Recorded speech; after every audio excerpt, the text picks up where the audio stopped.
Hello welcome दोस्तों, स्वागत करता हूँ फिर से आप सबको आपके अपने इस चैनल में। तो गाइस इस वीडियो के अंदर हम डिटेल्स में डिस्कस करेंगे बिटकॉइन के बारे में। साथ ही में हम यहाँ पर डिटेल्स में बात करेंगे कुछ जैसे ऑल्ट कॉइन्स के बारे में, और यहाँ पर डिटेल्स में डिस्कस करेंगे कि एक्जैक्टली बीटीसी एंड बाकी ऑल्ट्स के प्राइस के अंदर क्या नेक्स्ट मूवमेंट हमें देखने को मिलेगा। और अब इस टाइम पे अगर आप किसी भी ऑल्ट के अंदर एंट्री ले रहे हो या फिर अब इस टाइम पे लेने की कोशिश कर रहे हो, तो इस वीडियो का पूरा एंड तक जरूर से देख लेना, क्योंकि एंड ऑफ दिस वीडियो आपको यहाँ पर पूरा डिटेल्स में पता लग जाएगा कि एक्जैक्टली मार्केट के अंदर क्या नेक्स्ट मूवमेंट हमें देखने को मिल सकता है। बाकी कोई भी डाउट या फिर कंफ्यूजन होगा किसी भी चीज़ को लेकर कमेंट सेक्शन के अंदर आप मुझे जरूर से बता देना। नेक्स्ट वीडियो के अंदर मैं उस चीज़ को कवर करने की कोशिश भी जरूर से करूंगा। तो सबसे पहले यहाँ पर अब इस टाइम पे देखोगे तो हमें यहाँ पर बीटीसी के प्राइस नेक्स्ट साइडवाइज मूवमेंट में देखने को मिल रहा है, जिसके ऊपर हमने कल भी डिटेल्स में डिस्कस किया था और मॉर्निंग के वीडियो के अंदर भी डिटेल्स में बात की थी कि एक्जैक्टली बीटीसी में क्या नेक्स्ट मूवमेंट हमें देखने को मिलेगा। तो अब इस टाइम पे अगेन हम उसके ऊपर डिटेल्स में डिस्कस करेंगे। उससे पहले हम देख लेते हैं कुछ ऐसे इंपॉर्टेंट न्यूज़ के बारे में। तो बाकी अगर आपने अभी तक हमें ट्विटर में फॉलो नहीं की है तो ट्विटर में जाकर जरूर से फॉलो कर लेना, क्योंकि ट्विटर के ऊपर आपको ये सब इंपॉर्टेंट अपडेट्स जो है देखने को मिल जाएंगे। फर्स्ट ऑफ ऑल यहाँ पर जो अपडेट अब इस टाइम पे आ रही है वो आ रही है माइनर्स को लेकर। Bitcoin miners balance drops as the hash rate falls. तो अब इस टाइम पे यहाँ पर माइनर्स का बैलेंस ड्रॉप हो चुका है, रीजन बिंग यहाँ पर हैश रेट इस टाइम पे फॉल हो रहा है। तो एक्जैक्टली इसका क्या रीजन है उसके ऊपर हम यहाँ पर डिटेल्स में डिस्कस कर लेते हैं। What has been happening with bitcoin miners lately and why should we be concern. तो यहाँ पर अब इस टाइम पे हैश रेट ड्रॉप हो रहा है, तो हम यहाँ पर क्यों कंसर्न हमें होनी है। तो उसके पीछे अगर आप रीजन देखोगे तो miners have seen a drop in their balance recently linked to a decrease in the hash rate. This might indicate some challenges in the Bitcoin mining landscape. तो अब इस टाइम पे ये जो चीज़ें हो रही है, ठीक है, जैसे कि यहाँ पर बैलेंस डिक्रीज हो रहा है और हैश रेट हमें यहाँ पर जो है नीचे जाता हुआ दिख रहा है। तो इसके पीछे रीज़न यही है कि अब इस टाइम पे देखोगे तो ये जो अब इस टाइम पे चीज़ें हो रही है, इसके कारण हो सकता है कि हमें बीटीसी के प्राइस के अंदर फर्दर और भी थोड़ा ड्रॉप डाउन देखने को मिले। अब बिटकॉइन हैश रेट एक्चुअल में होता क्या है, अगर आप में से किसी को नहीं पता है तो what is exactly is the Bitcoin hash rate and why does it matter। तब Bitcoin hash rate is a measure of the network's computing power। अभी इस टाइम पे किसी भी नेटवर्क का जो कंप्यूटिंग पावर है उसको यहाँ पर आइडेंटिफाई करने के लिए हम हैश रेट का यूज करते हैं। 5% drop suggest less computational power securing the network which could affect it's stability. अब इस टाइम पे बात आती है कि अगर आप किसी भी क्रिप्टो को देख लो तो उसके अंदर यहाँ पर सबसे पहले ये कंसर्न आती है कि एग्जैक्टली ये सिक्योरिटी के लिए सही है या नहीं है। अब इस टाइम पे ये चीज़ तो कंसर्निंग है कि अगर 5% ड्रॉप हुआ है हैश रेट, इट मीन्स क्या है कि अब इस टाइम पे यहाँ पर स्टेबिलिटी कम हो जाएगी और लोगों का जो ट्रस्ट है वो भी कम हो सकता है। ठीक है, तो हैश रेट आपको जब भी देखने को मिले, हैश रेट अगर ज़्यादा हो रहा है, हैश रेट अगर इंक्रीज हो रही है, दैट मीन्स क्या है कि कंप्यूटिंग पावर उस पर्टिकुलर चीज़ का इंक्रीज हो रहा है। अगर हैश रेट डिक्रीज हो रहा है दैट मीन्स कि उस पर्टिकुलर चीज़ का जो कंप्यूटिंग पावर है वो डिक्रीज हो रही है। ठीक है, यानी कि कंप्यूटिंग पावर जो है यहाँ पर वीक हो रहा है। And BTC is well known for is hash rate. आप क्योंकि यहाँ पर बीटीसी का जो सिक्योरिटी है वो बहुत ही ज़्यादा है, बट अभी इस टाइम पे हमें जो है 5% के आसपास हैश रेट का ड्रॉप डाउन देखने को मिल रहा है। तो ये काइंड ऑफ एक नेगेटिव इंपैक्ट मार्केट के अंदर जरूर से डाल सकता है और इसके कारण हो सकता है कि हमें बीटीसी के प्राइस के अंदर फर्दर और भी ड्रॉप डाउन देखने को मिले।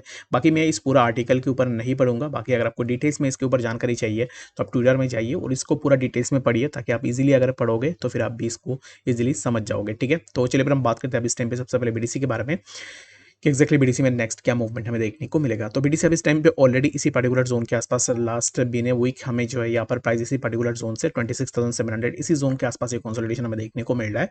एंड एक चीज़ अगर आप देखोगे तो ये जो कंसोलिडेशन हुआ है, इन बिटवीन दिस कंसोलिडेशन हमें कुछ भी वॉल्यूम मार्केट के अंदर देखने को नहीं मिला है। ठीक है, यहाँ पर प्राइस थोड़ा ऊपर गया, फेक आउट हमें देखने को मिला, but there wasn't any kind of huge volumes, और यहाँ पर फिर से प्राइस ऊपर गया लेकिन वॉल्यूम यहाँ पर जो है मिनिमाइज था। तो अब इस टाइम पे अगेन हम यहाँ से क्या एक्सपेक्टेशन ले सकते हैं, तो दस एक्सपेक्टेशन वुड बी दैट कि प्राइस अगर अब इस टाइम पे नीचे भी आता है जो कि 25,640 इसी जोन के आसपास पे अगर प्राइस आता है, दैट मीन्स कि यहाँ से हमें प्राइस के अंदर थोड़ा मूवमेंट देखने को मिल सकता है। ठीक है, तो यहाँ पर इसी जोन पे 25,640 एंड लेटर हमें यहाँ से प्राइस कुछ इस तरीके से ऊपर जाएगा जो कि 26,023 के आसपास। ठीक है, तो अब इस टाइम पे ये जो पर्टिकुलर जोन है, इसी जोन के लिए ऑलरेडी हमने देखा है कि यहाँ पर एक अच्छा खासा यहाँ पर अब इस टाइम पे जो है यहाँ पर सप्लाई की रेट हो रही है। दैट मीन्स कि BTC need to break above this zone until unless जब तक price beyond this zone consolidate करेगा तब तक यहाँ पर हम कुछ भी लॉन्ग पोजीशन के लिए नहीं जा सकते, स्पेशली बीटीसी के अंदर। अगर आप बीटीसी में लॉन्ग पोजीशन देख रहे हो तो मेरे हिसाब से राइट नाउ यहाँ पर जब बीटीसी इसी पर्टिकुलर जोन का ब्रेकआउट कर देगा ना, तो इसी पर्टिकुलर जोन का जब ब्रेकआउट होगा then you can go for a long position, otherwise अब इस टाइम पे आप बिल्कुल भी लॉन्ग पोजीशन में नहीं जा सकते हो। ठीक है, तो बाकी अगर आप जाना चाह रहे हो तो it's totally depends on you, कुछ भी फाइनेंशियल एडवाइस नहीं है, बट मेरे हिसाब से मैं अब इस टाइम पे इसी पर्टिकुलर जोन का वेट करूंगा। अगर यहाँ से ब्रेकआउट होती है दैट मीन्स कि मैं अपना यहाँ पर जो है लॉन्ग पोजीशन के लिए देखूंगा बीटीसी के अंदर, ठीक है। स्पेशली मैं बीटीसी के लिए बोल रहा हूँ, बाकी ऑल्ट्स के लिए नहीं बोल रहा हूँ। अगर प्राइस बियॉन्ड दिस लेवल, ये जो पर्टिकुलर ट्रेंड लाइन है जो कि एफ 25,518, इसी जोन का अगर ब्रेकडाउन होता है दैट मीन्स कि हमें यहाँ से प्राइस के अंदर फर्दर ड्रॉप डाउन देखने को मिलेगा, जो कि हमें समवेयर अराउंड 25,095 एंड 24,000 के आसपास भी हमें प्राइस देखने को मिल सकता है। तो चलिए फिर हम बात करते हैं अब इस टाइम पे सबसे पहले यहाँ पर कुछ ऑल्ट्स के बारे में। जैसे कि सबसे पहले FLM, इसी पर्टिकुलर कॉइन के ऊपर अब इस टाइम पे हमें एक अच्छा खासा मूवमेंट देखने को मिला। अब इस टाइम पे प्राइस जो है यहाँ पर नीचे आ रहा है, तो एक्जैक्टली क्या मूवमेंट हो सकती है प्राइस के अंदर नेक्स्ट, तो the next movement would be that कि अब इस टाइम पे प्राइस जैसे मूव कर रहा है इसी पर्टिकुलर जोन पे ही हमें इसके लिए एक सपोर्ट देखने को मिल रहा है, जो कि 0.0677 के आसपास। अगर यहाँ पर इसी जोन का ब्रेक डाउन होता है, ये जो पर्टिकुलर जोन है इसी पर्टिकुलर जोन का अगर ब्रेक डाउन होता है दैट मीन्स कि हमें यहाँ से प्राइस के अंदर फर्दर ड्रॉप डाउन देखने को मिलेगा, कुछ इस तरीके से हमें ड्रॉप डाउन देखने को मिल सकता है।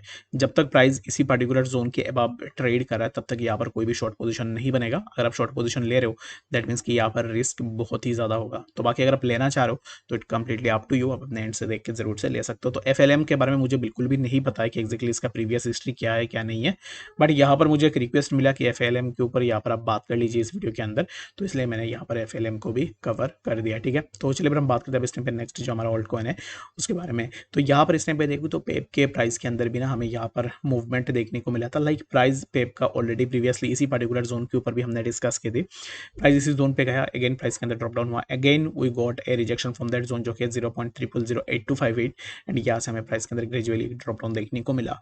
और अगेन प्राइस जब ऊपर गया तब यहाँ पर 0.008058 के आसपास यहाँ से प्राइस के लिए हमें रिजेक्शन देखने को मिला। After taking rejection from that zone यहाँ से अब इस टाइम पे प्राइस के अंदर हमें ड्रॉप डाउन देखने को मिलेगा, जो कि हमें 0.007698 के आसपास भी देखने को मिल सकता है। अगर आप एंट्री लेने का सोच रहे हो पेप में तो मेरे हिसाब से अब इस टाइम पे ना राइट नाउ आप इसी पर्टिकुलर जोन का वेट करो जो कि 0.000738 के आसपास, ठीक है। तो यहाँ पर अगर प्राइस अपना सपोर्ट सस्टेन करता है दैट मीन्स कि हमें यहाँ से पेप के प्राइस के अंदर थोड़ा मूवमेंट देखने को मिल सकता है, जो कि पेप के प्राइस हमें कुछ इस तरीके से इसी पर्टिकुलर जोन पे 0.008058 एंड लेटर हमें प्राइस के अंदर और भी थोड़ा मूवमेंट। तो अब इस टाइम पे यहाँ पर पेप के अगर प्राइस को देखो तो प्राइस अब इस टाइम पे राइट नाउ यहाँ पर रिजेक्शन ले रहा है, जो कि 0.008058 से। After taking rejection from that zone यहाँ से अगर आप देखोगे तो प्रीवियसली ऑलरेडी हमें इसी पर्टिकुलर जोन से रिजेक्शन देखने को मिला था। After taking rejection from that यहाँ से प्राइस अब इस टाइम पे नीचे आ रहा है। तो पेप के लिए ना बस यहाँ पर यही है कि मैं एक चीज़ आपको यहाँ पर इंपॉर्टेंट यही बोलूँगा, अब इस टाइम पे पेप के अंदर ना ऑलरेडी अगर आप यहाँ पर लॉन्ग टर्म के लिए कुछ भी अपना बाइंग बना रहे हो, मैं यहाँ पर ऑलरेडी आपको बता चुका हूँ कि मैं कोई भी फाइनेंशियल एडवाइजर नहीं हूँ, फिर भी मैं अपना जो ओपिनियन है वो मैं आप लोगों को बता देता हूँ। पेप के अंदर अगर आप देखोगे तो अब इस टाइम पे सभी यहाँ पर जितने भी मीम काइंड ऑफ प्रोजेक्ट्स होते हैं उनका क्या होता है कि वो पहले अपना कुछ प्रोजेक्ट्स लेकर आते हैं, उसको लेकर हाइप मार्केट के अंदर क्रिएट किया जाता है और उसके बाद जो है यहाँ पर ऑटोमेटिकली उसको डंप करना स्टार्ट कर देते हैं। तो सिमिलर काइंड ऑफ चीज़ें आपको पेप के अंदर भी देखने को मिल सकता है। ये वन टाइम प्रोजेक्ट था जो कि ऑलरेडी यहाँ पर उसका हाइप खत्म हो चुका है, तो आने वाले टाइम में हो सकता है कि इसका हाइप आपको देखने को ना मिले। तो इसके लिए जितने भी लोग अभी इस टाइम पे ये सोच रहे हैं कि पेप के अंदर मैं यहाँ पर अपना मेजर अमाउंट लगा दूँ लॉन्ग टर्म के लिए, तो मैं आप सबको यहाँ पर यही रिकमेंड करूँगा कि मेजर अमाउंट अगर आप लगाओगे तो फिर यहाँ पर रिस्क जो आपका रहेगा 80% के आसपास आपको रिस्क लेना पड़ेगा एंड 20% आप जो है यहाँ पर अपना जो है सेफ साइड में रह सकते हो, ठीक है। 80% रिस्क के साथ अगर आप मेजर अमाउंट कोई भी लगाते हो दैट मीन्स कि it is more than A gambling. तो बाकी अगर आप करना चाह रहे हो तो it's totally depends on you. मैं आपको यहाँ पर यही रिकमेंड कर सकता हूँ, मैं पर्सनली जो कर रहा हूँ, आप किसी भी फंडामेंटली स्ट्रॉन्ग प्रोजेक्ट के अंदर यहाँ पर जो अपना मेजर अमाउंट्स लगा के रख सकते हो। और जितने भी मीम टाइप प्रोजेक्ट्स है पेप के अंदर, ऐसा नहीं मैं बोल रहा हूँ कि एक्जैक्टली मत लगाओ, लगाओ लेकिन उन्हीं पैसों को लगाओ जो अगर आपसे कोई ले भी ले उसमें आपका कोई भी दिक्कत ना हो, ठीक है। तो बाकी आपका क्या ओपिनियन है इसको लेकर आप मुझे ज़रूर से कमेंट सेक्शन के अंदर बता सकते हो। पेप के अंदर ऊपर मैंने इसलिए डिस्कस भी किया है, रीजन बिंग अब इस टाइम पे पेप को लेकर बहुत सारे नेगेटिव न्यूज़ भी इनकमिंग डेज आपको देखने को मिल जाएंगे, जिसके चलते हुए प्राइस के अंदर आपको और भी ड्रॉप डाउन देखने को मिलेगा, ठीक है। बाकी इस वीडियो के लिए फिलहाल इतना ही। आशा करता हूँ वीडियो के अंदर आपको डिटेल्स में सब बातें समझ में आ गई होगी। कोई भी डाउट या कंफ्यूजन है कमेंट सेक्शन के अंदर भी जरूर से बता देना। मैं नेक्स्ट अपडेट्स के साथ, तब तक के लिए गुड बाय।